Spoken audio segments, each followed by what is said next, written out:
Hey boos, hey. Alright, so I'm gonna try to do this video real quick, because like my cats they won't leave me alone, y'all. So hey boos, hey, it is Regal Essence. I am Queen TV. I'm Queen TV After Dark. I am Life is a Love Goddess. I am Life is a Laid Back Mom. I'm your crystal healer and dealer. I'm your past life princess, and I used to be somebody's pre-K teacher. Hey boos, hey. Oh, and I'm your ray of sunshine in the afternoon time.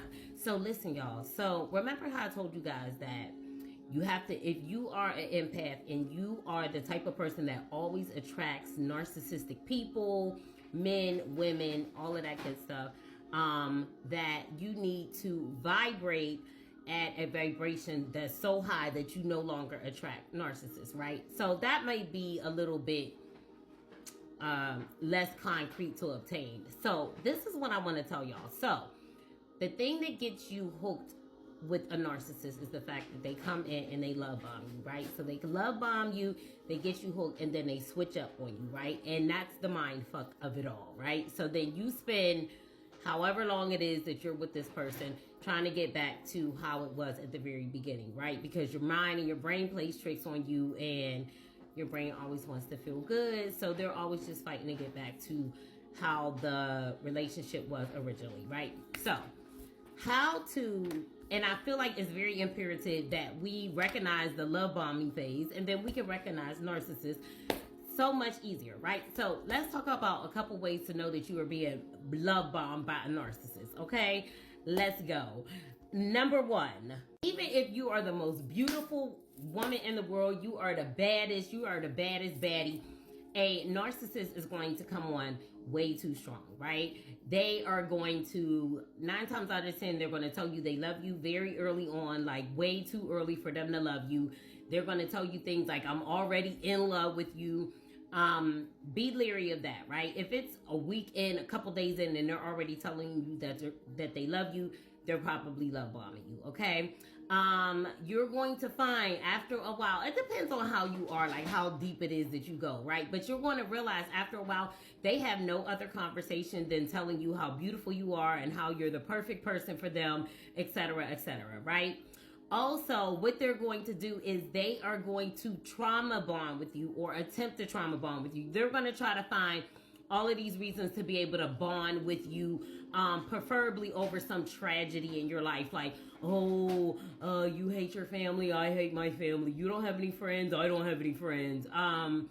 Anything like that, right? So the easy, like, and they will do and say the most, right? Like, I met somebody in the middle of them planning their birthday party, but then they want to sit there and be like, I don't have any friends. Like, my nigga, like, well, who's coming to your party? Like, bullshit, right? Or like, they will find anything to bond. Oh my God, we have the same little brown spot on our little pinky toe. Like, anything to try to bond with you, they're going to try to utilize that, because 9 times out of 10, they're probably going to throw it in your face later on to try. Long story short, they're going to use it to manipulate you later, right? They're going to ask you a lot of questions about yourselves, because basically what they want to do is mirror everything that it is that you say that you want, and everything it is that you say that you are. Because essentially in the beginning, all that they're doing is mirroring back to you who it is that you are. That's why you think that they're the perfect match and you're the best of friends and all of those things. But all of that stuff is love bombing. So trauma bonding, telling you they love you way too soon, being like so wrapped up in you, making it seem like their world revolves around you. They have no other conversation except how beautiful it is you are, or, you know, asking you questions so that they can turn around and mirror and act like they're just like you, right?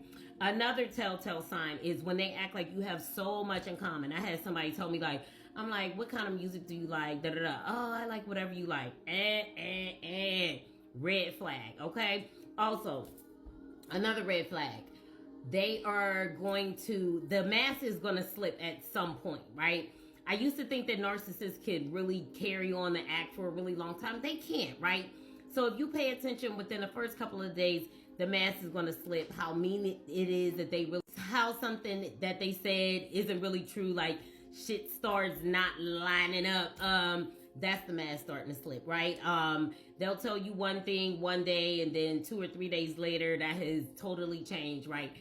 The mask is slipping, all right? So, ladies, fellas, I ain't really geared this toward the fellas, but anyway, those are telltale signs, red flags of a love bomber, okay? And love bombing is the first thing that a narcissist is going to do, all right? So that's a little tip on how you know, get the scoop on narcissists. Also, too, you know, another thing I realized, people love bomb even in friendships, co-worker situations.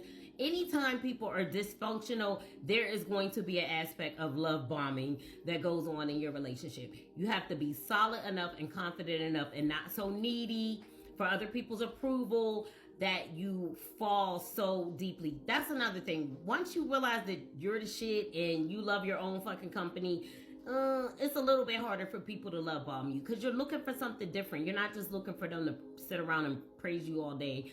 You're actually looking to make sure that there's really a connection. And after they fake trying to be like you, or you don't tell them anything about yourself, so they don't know how to fake being you, then they really have nowhere to go, and they really come off pretty smothering, boring, and fake, traumatizing, corny. I don't know what else to tell you. But yeah, you guys, so those are your tips on how to sniff out a love bomber. I love you. Peace.